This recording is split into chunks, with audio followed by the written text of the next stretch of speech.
저는 28살 지우입니다. 내가 좋은 사람이라고 생각했던 적이 있다면 그렇지는 않지만 적어도 언젠가 내가 혐오스러운 여자가 될 줄은 상상도 못했다. 저는 저와 함께 학교, 아르바이트를 했던 친한 친구의 남편을 빼앗았고 제가 실직했을 때 가장 먼저 손을 내밀었습니다. 사람들은 종종 여자가 서로를 배신하는 것이 가장 무서운 것이라고 말하는데 나는 감히 말할 수 없다. 이야기는 공동 식사, 나와 그녀의 남편 사이의 무자비한 대화에서 시작됩니다.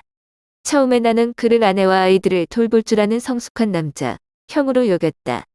그러나 점차적으로 운전대, 다소 의미심장한 농담, 그리고 평소보다 더 오랫동안 나를 바라보는 눈빛이 모두 나를 모호하게 만들었다.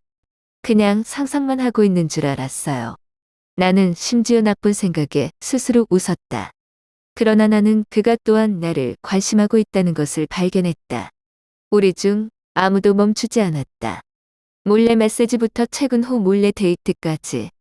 나는 잘못 알고 그도 잘못 알고 있지만 아무도 멈추고 싶어 하지 않는다.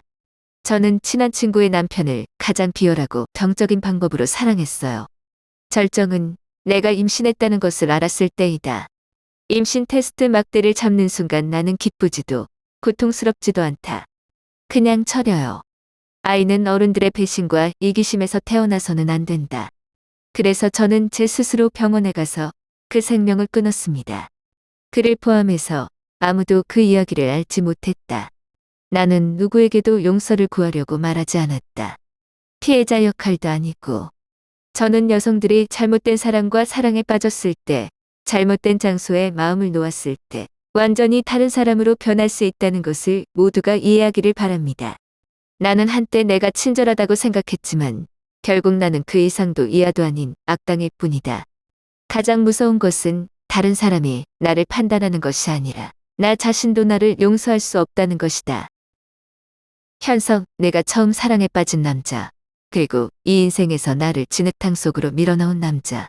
나는 21살 때 그를 만났는데 홍대 한복판의 좁은 카페에서 에스프레소 타는 냄새와 낡은 인디 음악 소리가 섞여 있었다. 그 당시 나는 순진했고 올바른 사람을 만나고 진심으로 사랑하기만 하면 행복이 올 것이라고 생각했다.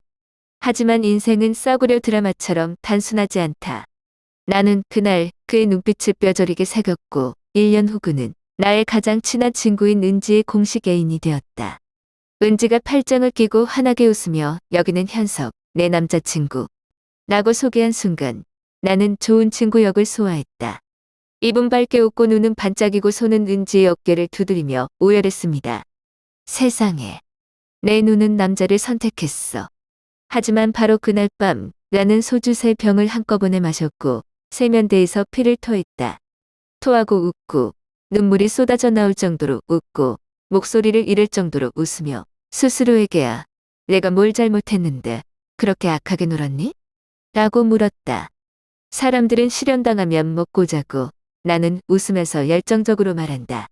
가장 고통스러운 것은 사랑하는 사람이 다른 사람과 함께 행복해하는 것을 보는 것이 아니라 둘이 데이트하고 놀러갈 때마다 은지가 그를 데려가는 것이다. 은지와 현석의 꿈 같은 사랑 이야기라는 장편 멜로 드라마를 부득이하게 시청하게 되었습니다. 은지가 애인에게 화를 낼 때마다 나는 어쩔 수 없는 사랑의 군인 역할을 하며 그에게 화해할 수 있도록 온갖 묘기를 부렸다. 나는 그들의 로맨틱한 순간마다 대본을 직접 쓰고 은지가 문자를 보낼 때마다 현석아, 감동적이야. 라고 자랑한 후 내 손으로 내 심장을 찢었다. 남편 귀여워 죽겠어요. 은지가 밝은 청혼 반지를 내밀고 손을 떨고 눈을 붉히던 날 나는 여전히 완벽한 절친 역할을 할 수 있었다.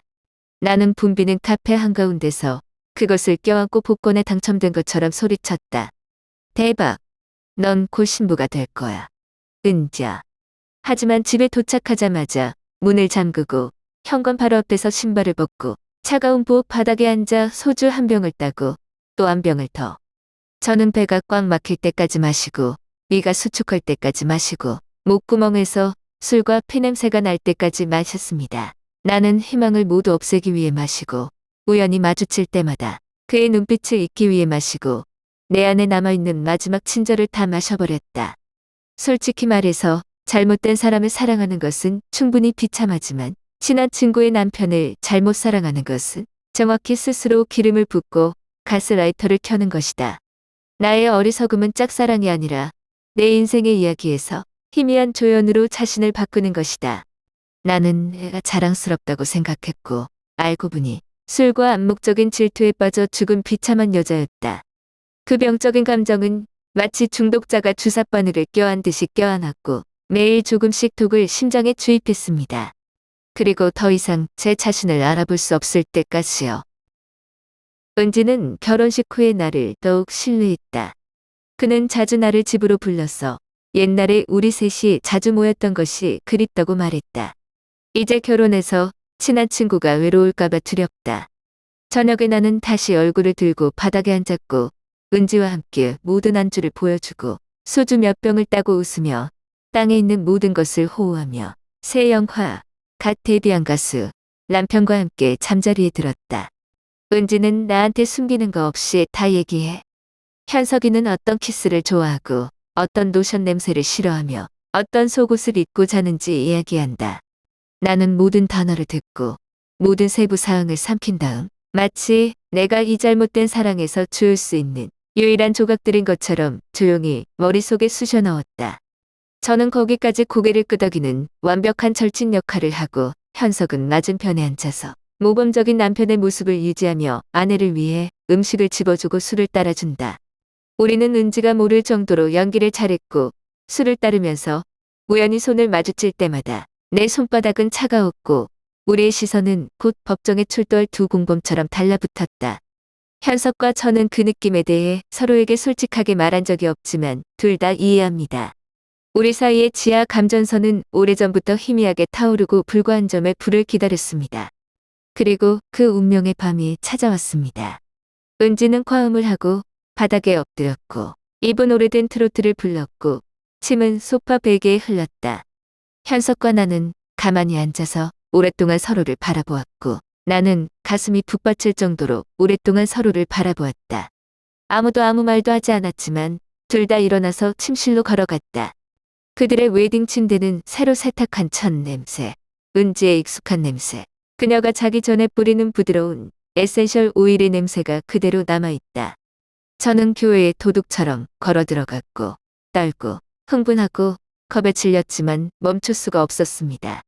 우리는 굶주린 두 마리의 야생 동물처럼 서로에게 달려들어 물고 붙잡고 빠져나갈 수 없는 더러운 술에 빠져들었습니다. 부드러운 키스도 없고 좋은 전주도 없다. 온몸이 멍들었고 하얀 침대 시트는 피와 땀으로 얼룩져 있었다. 순혈이 아니라 피부가 찢어진 긁힌 상처와 걷잡을 수 없는 충격에서 나온 피이다.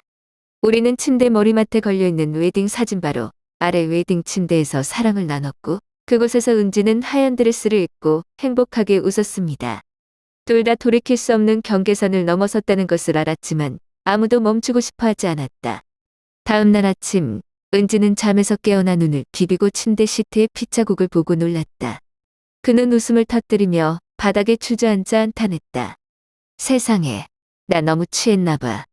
언제 코피를 흘릴지 몰라. 나와 현석이는 석상처럼 묵묵히 서 있었다. 나는 그를 보고 그는 나를 보고 아무도 말을 할 수 없었다. 그 침묵 속에서 나는 우리가 공식적으로 배신자가 되었다는 것을 이해한다. 은지만 배신한 게 아니라 마지막 남은 양심을 배신한 거예요. 그날부터 나는 매일 모든 욕망, 굴욕, 자기 비하로 친한 친구의 남편과 밀월 관계에 들어갔다. 하지만 경멸할수록 나는 더 이상 헤어질 수 없다. 나는 당신을 사랑하기 때문에 당신을 한 번 더 만질 수만 있다면 가장 비열하고 더러운 여자가 될 준비가 되어 있습니다. 은지는 아기를 못 낳아요. 그는 결혼한 지 꼭 1년 후에 그것을 발견했다. 처음에는 업무 스트레스, 불규칙한 생활 때문이라고 생각했지만 그 후 가짜 생리를 늦을 때마다 테스트 막대가 차가운 선을 보일 때마다 희망이 한층 더 무너졌다. 나는 그가 화장실에서 배를 움켜잡고 울던 시절부터 술에 취해 내 손을 잡고 신음하는 날까지 다 목격했다. 지우야, 내가 아이를 낳지 못하면 현석이 날 버릴까? 나는 바로 거기에 앉아 그의 등을 토닥거리고 입으로는 위로의 말을 외웠지만 마음은 얼음처럼 차가웠다.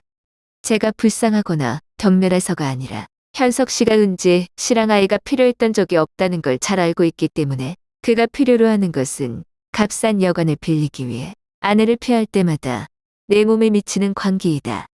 은지가 희귀병동에 같이 가자고 문자를 보낼 때마다 바쁜 척하며 현석을 끌고 나와 병원 바로 맞은편에 있는 모텔을 찾았다. 우리는 낡고 지저분한 침대에서 사랑을 나눴고 값싼 섬유유연제 냄새와 땀 냄새와 담배 냄새가 섞였다. 그는 나를 깨물어 피를 뽑고 내 머리를 벽에 대고 치료받고 마치 내가 모래주머니라도 되는 것처럼 집에 와서 은지의 가엾은 눈빛을 보고는 억눌러 버리도록 했다. 나는 아프지만 나는 그 통증에 중독되어 있다. 고통은 내가 이겼다고 느끼게 했고 달콤한 국밥과 귀여운 잠옷을 입은 은지가 아니라 그가 진정으로 갈망하는 여자라고 느끼게 했다. 그럴 때마다 현석은 벌거벗은 채 창가에 드러누워 담배에 불을 붙이고 뿌연 연기를 내뿜었다. 담요를 몸에 두르고 침대 가장자리 베개를 묶은 채 은지가 병원 대기실에서 앉아있는 맞은편 창문을 뚫어지게 쳐다보며 검사 결과에 대해 두툼한 서류 가방을 손에 들고 어디 있느냐고 휴대전화 화면에 눈을 갖다 댔다. 나는 그의 메시지를 읽었지만 대답하지 않았다. 전 그냥 거기 앉아서 은지를 안경 너머로 바라보았습니다. 마치 제가 상관할 바 아닌 어떤 불쌍한 여자에 관한 다큐멘터리를 보는 것 같았죠. 정말 상관없어요. 은지랑 저는 남편이랑 침대에 올라갔을 때부터 공식적으로 절친이 아니었어요. 우리는 같은 비극에 갇힌 두 명의 여성일 뿐이지만 서로 다른 역할을 선택합니다. 그는 자식이 없는 불굴의 아내 역할을 연기하고 저는 뻔뻔스럽고 하늘도 두렵지 않고 땅도 두렵지 않은 13번째 띠를 연기합니다. 나는 내가 잔인하다는 것을 안다. 나는 내가 개꼴인 것을 안다. 하지만 멈출 수가 없어요. 은지가 아이를 낳지 못해 힘들어하는 것을 보면 볼수록 매달 며칠씩 생리 늦고 이를 악물고 임신 테스트를 받으러 갔다가 떨면서 빨간 선 2개가 떠오르는 것을 보는 것이 더 좋았다. 나는 현석의 아이를 임신했는데 은지가 매일 달걀을 주입하자 맞아 하느님께 아이를 달라고 애원했다.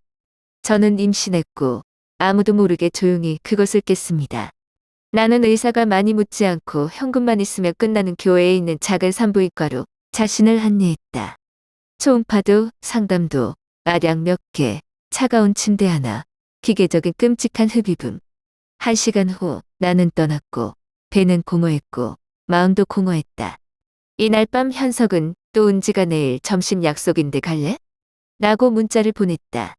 저는 문자 메시지를 보고는 웃음을 터뜨리더니 전화기를 바닥에 던지고는 아침까지 단숨에 잠자리에 들었습니다. 마치 빚더미에 올라앉은 것처럼요. 은지는 몰랐는데 얘랑 나 사이에 진짜 불행한 애는 얘인지도 몰라. 왜냐하면 적어도 자존심은 유지되니까요. 그리고 저는 완전히 잃었습니다. 현석과 제주에서 이틀간의 출장을 마치고 임신했다. 무슨 일입니까? 우리가 밤을 보내는 것을 정당화하려는 값싼 핑계일 뿐입니다. 우리는 해변에 있는 작은 빌라를 빌려서 아침 산책을 하고 몇 번 나가서 가상 라이브 사진을 은지에게 증거로 보냈고 정오부터 저녁까지 침대에만 둘러쌌습니다. 현석은 창문을 크게 열고 바닷바람에 살을 내는 듯이 차도록 하고 나를 이불 속에 꽁꽁 싸매게 할 핑계를 대면서 내 귀에 더러운 달콤한 말을 속삭이는 것을 가장 좋아한다. 저는 그 침대에서 파도 소리와 바다의 짠 냄새 사이에서 죽는다면 아마 저도 죽었을 것이라고 생각했습니다. 서울로 돌아와서 나는 메스꺼움과 식욕부진, 피곤한 몸이 녹초가 되기 시작했다. 나는 3번 임신하려고 시도했고 매번 뺨을 때리는 것처럼 2개의 빨간 선들이 있었다. 무서워요.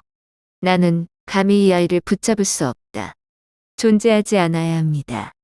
그것은 배신, 죄책감, 통제되지 않는 욕망의 산물입니다. 저는 교회에 있는 작은 클리닉을 예약했습니다. 그곳에서는 그녀가 누구인지 알 필요도 없고 돈만 지불하면 됩니다. 혼자 택시를 잡아타고 헐렁한 외투를 입고 배를 가리고 모자를 쓴 머리가 내려앉아 마치 얼굴을 감추기만 하면 모든 죄가 용서된다는 듯했다. 근데 은지는 생각보다 그렇게 멍청하지 않아요. 그는 오랫동안 의심해왔고 단지 모른 척하고 나를 믿는 척하고 그가 항상 사람들에게 자랑스럽게 말하는 친밀한 친구 관계를 믿었다. 제가 낙태대에 오른 바로 그날 은지가 몰래 따라왔어요. 그는 진찰실 문 앞에 서서 제가 사인을 하는 것을 보았고 수술실로 들어가는 것을 보았으며 진료 기록을 읽는 의사의 차가운 시선도 보았다. 내가 떠난 후 그는 들어와서 떨며 의사에게 낙태 기록을 보여달라고 부탁했고 가족이라고 거짓말을 했다. 의사는 단지 몇 초를 망설이다가 내놓았다. 은지는 제가 임신 8주라는 것을 잘 알고 있습니다.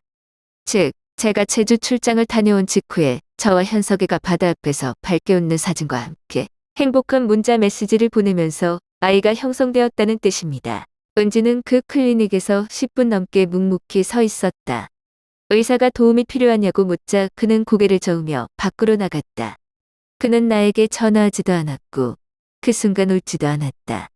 그는 곧장 집으로 가서 노트북을 켜고 결혼식 날 사진을 하나씩 열어보고 옆에 서 있는 제 사진들을 오랫동안 보고 밝게 웃으며 손에 신부 꽃다발을 들고 있었습니다. 나는 그때 너무 아름다웠고 동화 정원에 숨어있는 독꽃뱀처럼 예뻤다. 그날 밤 은지는 나에게 딱 3글자의 문자를 보냈다. 넌 역겨워. 화장실에 쪼그리고 앉아있을 때 그 메시지를 읽었는데 시술 후에도 진통제로 손이 떨리고 있었다. 나는 반복해서 읽다가 웃음을 터뜨리고 미친 듯이 웃고 눈물이 차가운 벽돌 바닥에 떨어질 때까지 웃었다. 저는 역겨워요. 저는 그것을 오래전부터 알고 있었어요. 근데 은지 입으로 얘기하니까 알겠다. 오늘부터 내가 사람이 아니다. 나는 부패한 여자일 뿐이고 친구들을 모두 잃고 자존심도 잃었고 싸구려 욕망과 증오로 가득 찬 가족만 남았다. 그리고 가장 웃기는 것은 그 혐오의 끝에서 나는 여전히 현석을 사랑한다는 것이다. 중독자인 것처럼 사랑하고 헤로인이 독약이라는 것을 알면서도 여전히 패를 하나씩 깊이 들이마셨다. 28살 제 생일날 은지가 깜짝 파티를 냈어요. 그는 일찍 문자를 보내서 거절하지 말고 저녁 내내 시간을 보내라고 말했다. 나도 놀랐다. 그날 혐오스럽다는 메시지 이후로 은지는 연락을 완전히 끊었기 때문이다. 나는 그가 즉시 나를 찢어버릴 줄 알았는데 결국 아무 일도 없었던 것처럼 조용히 내 생일을 계획했다. 파티에는 옛 친구들이 가득했고 고등학교 아이들과 옛 회사 동료들도 있었다. 모두가 웃고 떠들며 나만 비뚤어져 웃고 마음은 칼이 머리에 매달린 것처럼 안절부절 못한다. 현석 씨도 와서 케이크를 들고 자신의 결혼식 침대에서 내 옷을 벗은 적이 없는 것처럼 모범적인 남편처럼 밝게 웃었다. 나는 파티 중간에 앉아 불고기를 삼키려고 했지만 술 때문인지 막연한 공포 때문인지는 분명하지 않고 목이 메었다. 나는 은지가 용서하는 줄 알았어. 그는 난장을 조용하게 하는 것을 선택한 줄 알았다. 현석이랑 저랑 그만 만나면 다 가라앉힐 줄 알았는데 하지만 아닙니다. 방 전체가 생일 축하 노래를 부르는 가운데 은지는 자리에서 일어나 마이크를 잡고 조용히 하라고 신호했다. 그의 등 뒤에 큰 화면이 켜졌다. 무슨 말인지 알기도 전에 흐릿한 CCTV 영상에는 그날 제가 병원에 입원한 장면이 찍힌 천장에서 찍힌 모퉁이가 찍혀 있었습니다. 비디오에서 나는 헐렁한 코트를 입고 머리를 묶고 낙태약소를 들고 떨며 서명했다. 나는 얼굴을 숙이고 지저분한 흰색 운동화가 차가운 벽돌 바닥을 밟았다. 무거운 발걸음, 간호사에게 고개를 끄덕이는 순간순간 나는 의자에 웅크리고 앉아 기다렸고 모든 것이 생생하게 기록되었다. 소리도 없이 침묵의 영상만 흘러나왔지만 방 전체가 마치 누가 한 사람의 머리를 망치로 내리친 것처럼 조용했다. 나는 앉아서 죽었고 가슴이 터질 것 같이 두근거렸다. 동정심, 혐오감에서 경멸에 이르기까지 시선이 내게로 쏠렸다. 아무도 한마디도 하지 않았다. 다들 조용히 하고 은지가 다음에 뭘 할지 기다려요. 은지는 살짝 웃으며 마이크를 잡고 막지만 차가운 목소리로 말했다. 지우의 생일을 축하합니다. 그는 내 남편을 빼앗고 내 결혼식 침대에서 내 남편과 잤고 내 남편의 아이를 임신했다. 너 진짜 잘한다. 방이 금방 폭발한 것처럼 폭발했다.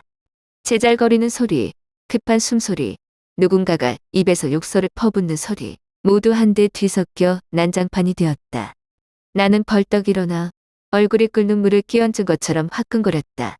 나는 도망치고 싶었지만 문이 잠겨 있었다. 은지는 손에 열쇠를 쥐고 가볍게 흔들며 입술을 벙긋 웃었다. 나는 내가 조용히 사라지도록 내버려 두려고 했다.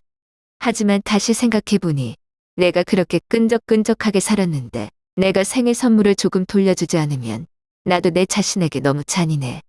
은지의 목소리는 매우 가볍고 매우 느리지만 나일론 가방을 자르는 칼처럼 내 귀를 똑바로 자르고 잔인하고 차갑고 감정적이지 않다.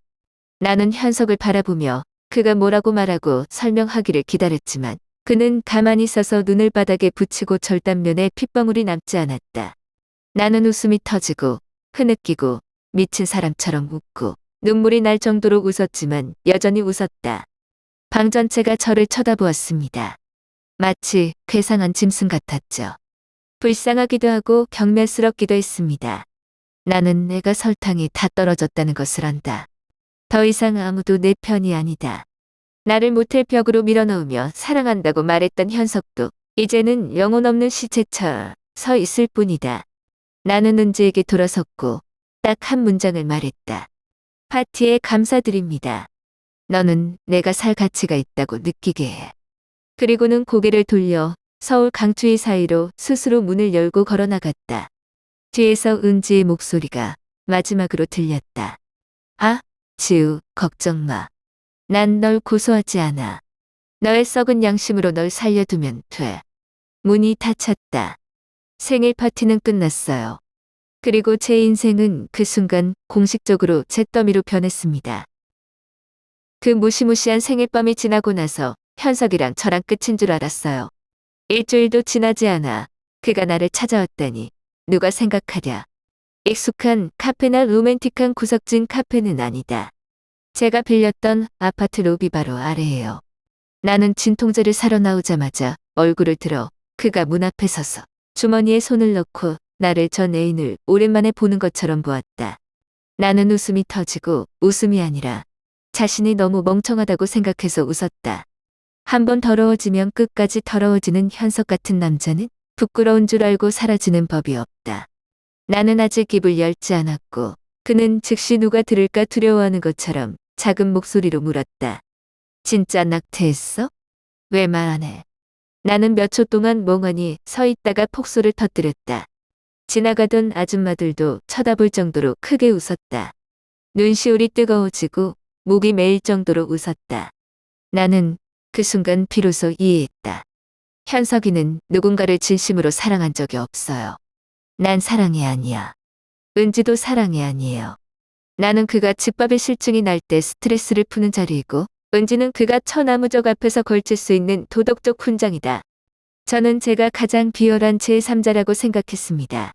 하지만 아닙니다. 이 이야기에서 현석이야말로 가장 비참한 종류이다.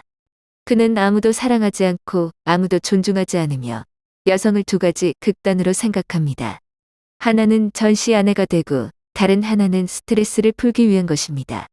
그리고 그를 사랑해서 장이 찢어져 버린 딸아이는 물티슈와 다름없었고 그것을 쓰고 나서 둥그렇게 쓰레기통에 던졌다.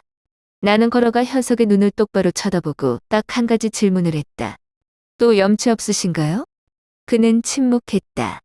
나는 손을 들어 그의 얼굴을 때렸다. 뺨이 세지는 않았지만 그가 놀라서 한 발짝 물러설 정도였다. 그의 뺨은 붉게 상기되었고 눈빛은 아연하면서도 부끄러웠다. 하지만 상관없어요. 나는 그저 흐뭇할 따름이다.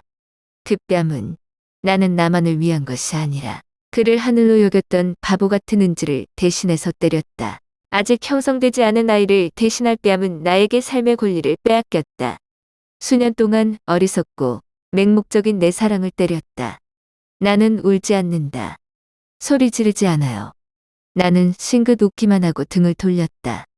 뒤에 현석이 쫓아오지도 않고 제 이름도 안 불러요. 그는 사람들 사이에서 풍족한 동상처럼 거기에 서 있었다. 그리고 그 순간 그와 저는 공식적으로 끝났다는 것을 알았습니다. 로맨스 영화처럼 고통스러운 결말이 아니라 서로 얼굴에 드러내는 결말로 끝났고 아무도 빚진 것이 없다. 그날 밤 집에 돌아와 마지막 소주 한 병을 마시고 현석의 기억을 모두 쓰레기 봉투에 던져 아파트 지하실에 가져갔다. 앞으로 현석 같은 남자는 내 발에 무릎을 꿇어도 눈길도 주지 않겠다고 스스로에게 다짐했다. 그렇게 냄새나는 쓰레기장에 다친 내 첫사랑. 그 지옥의 생일 6개월 후 나는 내 인생이 밑바닥까지 떨어져서 잃을 것이 없다고 생각했다. 하지만 아닙니다. 인생은 생각보다 더 잔인해요. 저는 병원으로부터 전화를 받았습니다. 예전에 제가 책상에 누웠던 오래된 클리닉교. 제가 직접 생명을 끊은 줄 알았던 흡입기 소리를 들으며 반대편 간호사의 목소리는 떨렸고 그날 서류를 오해했다고 사과하며 흐트러졌다. 제 임신은 사실 완전히 파괴되지는 않았습니다. 일부 임신은 여전히 남아있고 약하지만 상한 음식을 먹어서 위가 아픈 줄 알고 한밤중에 복통으로 자연유산을 하기 전에 3주 동안 더 살아남았다. 전혀 몰랐고 평소보다 더 많은 피가 나는 줄만 알았습니다. 나는 나의 아이를 가장 무심하고 어리석은 방법으로 배웅했다. 전화를 끊고 2시간 동안 방바닥에 멍하니 앉아 있었는데 마치 누가 안을 털어놓은 것처럼 머리가 멍했다. 저는 울 수가 없어요. 나처럼 실패한 엄마에겐 눈물이란 없다. 저는 제 아이가 저를 3주 동안 더 붙잡고 잔인하게 등을 돌렸음에도 불구하고 살려고 노력했는지도 모릅니다. 나는 내가 인생에서 가장 잔인하다고 생각했지만 알고 보니 그 아이는 가장 어리석은 사람이다. 어리석게도 그의 어머니가 아무리 부패한 여성이더라도 그의 어머니는 그를 보호할 것이라고 믿는다.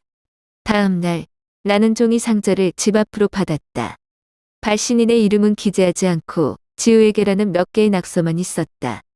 제가 열어보니 안에는 작은 재 한 통이 있었고 종이 조각이 반으로 접혀 있었습니다. 종이는 눅눅한 냄새가 나고 글씨는 나를 구역질나게 할 정도로 익숙하다. 은지 글씨예요. 당신 아들, 내가 가질게요. 나 이제 안 가질래. 엄마가 된 걸 축하해. 몇 주만이라도. 나는 집문에 무릎을 꿇들들 품에 안고 숨을 쉬지 못했다. 저는 은지가 어떻게 그 유골을 얻었는지, 왜 유골인지 모르겠어요. 복수를 위한 것인가? 아니면 나를 구원하기 위한 것인가? 원망인가요? 연민인가요? 모르겠어요. 미친 듯이 웃고 멍멍이처럼 불고 또 웃고 목이 따갑고 가슴이 찢어질 것 같은 것을 반복하는 것만 한다. 은지는 제 가장 친한 친구였어요. 내가 가장 사랑하고 아끼는 사람이기도 했다. 하지만 지금 저와 그 사이에는 아직 햇빛을 보지 못한 생명체의 시체밖에 없습니다. 그날 밤 저는 쟤를 들고 아파트 옥상으로 올라와서 차가운 벽돌 바닥에 내려놓고 제 인생의 마지막 담배에 불을 붙이고 제 아이들과 이야기를 나누었습니다. 나는 그에게 내 실수에 대해 이야기했고 그것을 지킬 용기가 없었던 나쁜 엄마에 대해 단지 잘못 사랑하고 잘못 살다가 결국 모든 것을 잃은 어머니에 대해 이야기했다. 차가운 바람이 내 얼굴을 한번 강타했고 매섭지만 내 마음 바로 아래의 아들이 그곳에 있었다는 것을 알고 스스로 버림받은 느낌만큼 매서운 것은 아니다. 나는 누구에게도 용서를 구걸하지 않는다. 더 이상 나를 용서할 사람이 없다. 은지는 나를 용서할 필요가 없다. 현석이는 비겁한 귀신처럼 사라졌어요. 제 아들은 작은 재 속에 있고 저보다 더 조용합니다. 나는 벌거벗고 부패하고 변명하지 않고 변명하지 않는 나 자신만 남았다. 은지의 웨딩 침대에 발을 올린 순간부터 내 인생은 끝났다. 그 이후로 지금까지 모든 것은 영혼이 없는 시체처럼 사는 심각한 부수적인 부분일 뿐이다. 나는 밤새도록 쟤를 안고 거기에 앉아 있었다. 그리고 수년 만에 처음으로 나는 감히 말할 수 있을 줄 몰랐던 말을 속삭였다. 미안해. 비 오는 날 서울을 떠나는데 나팔도 없고 배웅도 없다. 젊음, 꿈, 사랑, 우정의 전부였던 도시는 이제 내 마음속에 잔해만 남아있다. 나는 더 이상 매달릴 것도 없고 친구라고 부를 사람도 없고 붐비는 거리 한가운데서 고개를 들 만한 얼굴도 없다. 나는 남부의 외딴 시골에 작은 집을 빌렸는데 아무도 내가 누구인지 모르고 내가 과거에 무엇을 했는지 아무도 신경 쓰지 않는다. 매일 나는 시장에 가서 야채를 좀 사고 친절하게 보이려고 애쓰는 새로 이사 온 사람처럼 이웃 아줌마들에게 고개를 끄덕이며 인사한다. 하지만 저는 다시 하는 것이 아니라 익명으로 살고 있다는 것을 압니다. 나는 서울을 탈출했지만 나 자신을 피할 수 없었다. 나는 매일 밤 같은 꿈을 꾼다. 얼굴도 잘 모르는 아이가 푸른 초원 한가운데 서서 저를 쳐다보며 물었습니다. 엄마, 왜 저를 버렸어요? 순수하면서도 원망스러운 목소리가 제 심장을 맴돌았고 숨이 막힐 정도로 아팠습니다. 한밤중에 깨어나 보니 등줄기를 따라 식은땀이 흐르고 마치 유령을 무서워하는 아이처럼 침대 한 구석을 오므렸다. 뭐라고 대답해야 할지 모르겠어요. 나는 정말 내가 언제 틀렸는지 모르겠다. 현석이한테 반했을 때부터? 내가 친한 친구의 웨딩 침대에 올라갔을 때부터? 아니면 내가 내 아이를 직접 죽인 이후로 그 한 푼의 가치도 없는 더러운 사랑을 지키기 위해서일까? 모르겠어요. 더 이상 생각할 엄두도 못 내요. 왜냐하면 저는 제 자신이 거기까지 혐오스럽다고 느꼈기 때문입니다. 은지가 이 얘기를 하면 어떻게 할까? 아마도 나는 친한 친구로 위장하고 다른 사람의 행복을 파괴하고 남편을 강탈하고 자녀를 죽이고 끝까지 염치 없이 사는 악마가 될 것이다. 은지 양 그럴 권리가 있어요. 그리고 저는 반박하지 않겠습니다. 사람들이 아무리 내가 부패한 여자라고 생각할지라도 나 자신에 대한 증오심만큼은 아닐 것이기 때문이다.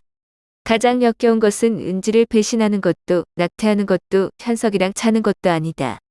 저는 이 모든 것이 사랑 때문이라고 스스로 확신했습니다. 아이의 우정, 명예, 생명까지 기꺼이 맞바꿀 만큼 현석을 사랑한다는 말을 믿었던 적이 있다. 하지만 결국 알고 보니 현석이를 사랑하지 않고 은지도 사랑하지 않고 더더욱 나 자신을 사랑하지 않았다. 나는 그 남자를 얻기 위해 모든 것을 짓밟을 준비가 된 위험한 사람, 잘못된 선을 걷는 사람처럼 사는 느낌을 사랑할 뿐이다. 하지만 잊어버렸다. 속임수로 빼앗은 것은 조만간 내 손에 있는 쓰레기처럼 될 것이다. 이제 현석이도 없고 은지도 내 인생에서 사라졌고 나와 내 자신의 유령만 이 시골 한가운데 조용히 살고 있다. 나는 몇 개의 채소밭을 심고 길고양이 한 마리를 기르고 매일 밤 불을 켜지 않고도 어두워지는 것을 지켜보았다. 저는 투명인간으로 살기 위해 훈련합니다. 왜냐하면 저 같은 사람은 한 번 더 할 자격이 없다는 것을 알기 때문입니다. 이 삶이 드라마라면 시청자들의 욕을 시종일관 받아온 악역이다. 그런데 영화는 끝이 나고 저는 끝이 없어요. 내게 남은 것은 태어나지도 않은 아기의 긴 밤, 꿈, 은근한 외침뿐이었다. 엄마, 왜 저를 버렸어요? 모르겠어요. 정말 모르겠어요.